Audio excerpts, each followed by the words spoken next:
I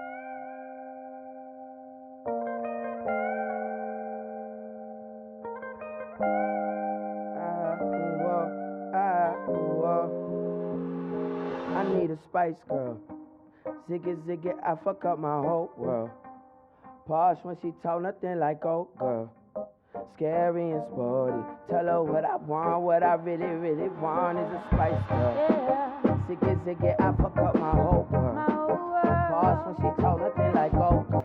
So one of the most significant discoveries that I've made this semester, and it seems kind of silly now and kind of obvious now, but I think just when doing research or doing a big project that has a lot of moving pieces together, that no matter what you're connecting, whether it's something as simple as something someone said in a transcription, to coding field notes, to interviewing people, to finding the right academic literature to support your work, you're telling a story.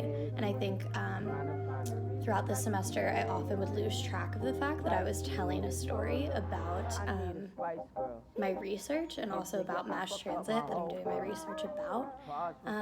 And I also learned that film and creativity are my most passionate outlets of learning at the moment, which was really exciting for me to discover.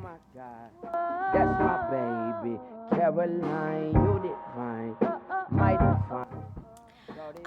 Two challenges I encountered was getting through the rough patches, the things that aren't so exciting. So transcribing took me a really long time to do.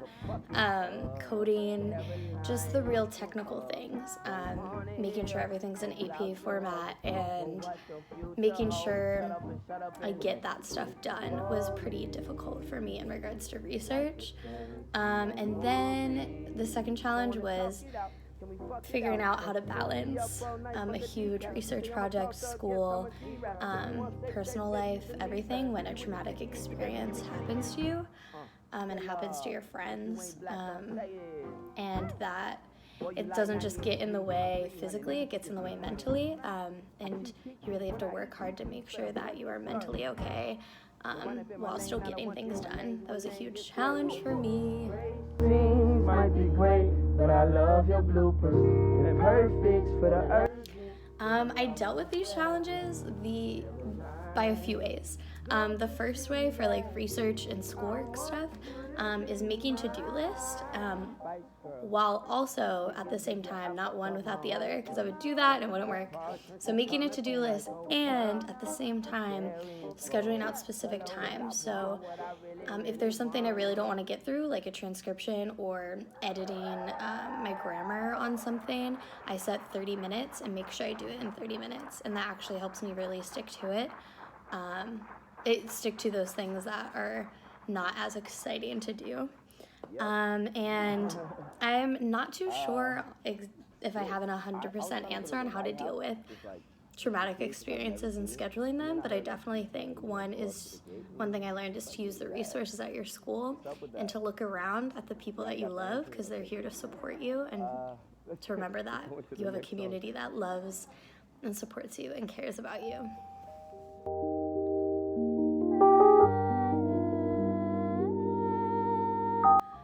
Honestly, one of my proudest achievements this semester is doing a lot of the things that were super terrifying to me at the beginning of the semester, and now they feel fine, and I can do those. So whether that was going to my internship for the first day, and now those are people that I can call up if I need advice or have a question and I'm not nervous around them, or I was so nervous to conduct interviews, like shaking nervous before and after I left, and now I feel really confident in that skill, so that's a really cool achievement that I'm proud of. That's pretty small.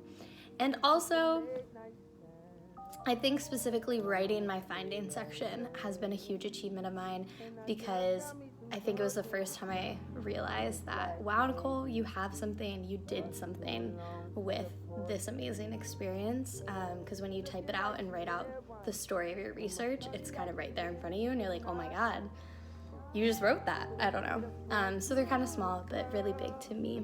Only diamonds, maybe. I'm looking for on my usher out. I would apply a lot of the lessons I learned this semester to the near future in regards to capstone next semester, in a few different ways. One, time management, but I think now I finally know what time management looks like for me, and I think for a really long time I didn't, and people just said, manage your time well, this is how I do it, and I would try all those ways and it didn't work, and I think now in December of this semester, which is after this semester, I'm finally figuring out my way of time management, so using that going into next semester with my capstone research, and also to, like I said in the how to deal with challenges question, to lean on your friends. Like, don't be afraid, they're here for a reason and they love you and they care for you, especially in LAU Global, and the staff is also here, and yeah, and like Jocelyn, hello, I know you're watching this, but yeah, like I have academic professors and staff like you who are there to support me and care about me, and to lean on them when you need to and not reject that help in any way. Yeah.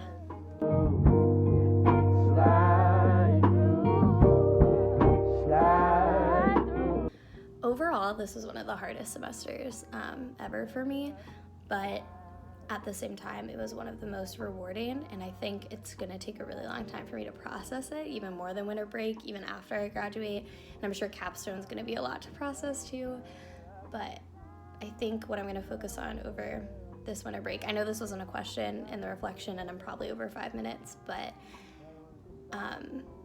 I really want to take the time this December to process my global journey, because I think because Iris has been so busy and capstone will be so busy next semester as well, I haven't had time to process that this amazing journey is coming to an end soon. So I think I'm gonna take the time to do that, so next semester, I don't know, I don't get too overwhelmed with emotions that it's my last global semester. But yeah, and also thank you, Jocelyn, for all your help this semester. I don't think I could have gotten through all of these challenges I've written down without you and the support that you've given me. So thank you. A wedding before? Can we go to one right quick? Okay, let's go to a wedding.